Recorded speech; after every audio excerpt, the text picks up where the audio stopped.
ડેડિયાપાડાના 5 જેટલા નિર્દિષ્ટ વિસ્તારોને રેડ ઝોન અને યલો ઝોન તરીકે જાહેર કરતું ઇન્ચાર્જ અધિકારી જિલ્લા મેજિસ્ટ્રેટનું જાહેરનામું.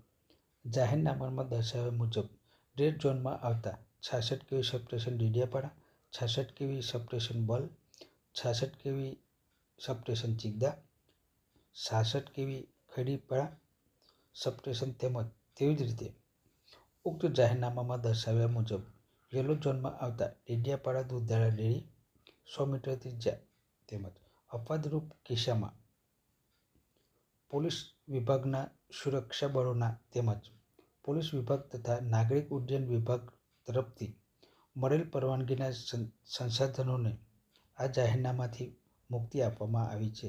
આ જાહેરનામાનો ભંગ કરતા વ્યક્તિ શિક્ષાને પાત્ર થશે તેમ એક અખબારી યાદીમાં જણાવાયું છે.